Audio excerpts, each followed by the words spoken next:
అందరికీ హ్యాపీ మహాశివరాత్రి. అందరూ కూడా గుడికి వెళ్ళేసి వచ్చేసారా? సో మేము కూడా గుడికైతే వెళ్తున్నాం. మాకు దగ్గరలో ఉన్న శివాలయంకి అయితే వెళ్తున్నాం. ఇక్కడైతే ఈ శివాలయం చాలా ఫేమస్.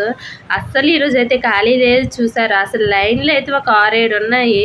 ఆ లైన్లు చూసి అయితే భయపడిపోయాం. ఎందుకంటే మా బాబుతో కష్టం కదా లైన్లో నిల్చోవడం. సో ఇలా సైడ్ నుంచి అయితే చూసేసి వచ్చేసాం. తర్వాత అయితే వేరే గుడికి అయితే వెళ్ళాం.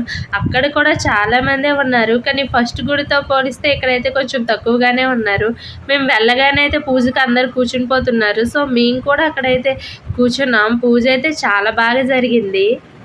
పూజ జరుగుతున్నంతసేపు మా బాబాయ్ అయితే సైలెంట్గా ఉన్నాడు. కానీ లాస్ట్కి వచ్చేసరికి గోల గోల చేసేసాడు. కానీ పూజ అయితే చాలా బాగా జరిగింది. చూసారు అసలు జనాలు అయితే ఖాళీ లేదు, ఫుల్గా కూర్చుని పోయారు. అసలు మొత్తం పూజ అంతా అయితే చాలా బాగా జరిగింది. సో మీరు కూడా చూసేయండి శివయ్యని.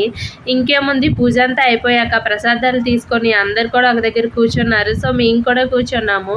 అలా నేనైతే గుడి అంతా కూడా ఒక రౌండ్ వేసుకొని అయితే వచ్చేసాను. ఈలోగా అయితే మా హస్బెండ్ ఇంకా మా బాబాయ్ అయితే అక్కడ కూర్చొని ఉన్నారు. ఎలాగో ఇక్కడి వరకు వచ్చాం కదా, ఆంజనేయ స్వామి గుడి కూడా పక్కనే కదా అని చెప్పి అయితే వెళ్ళాము.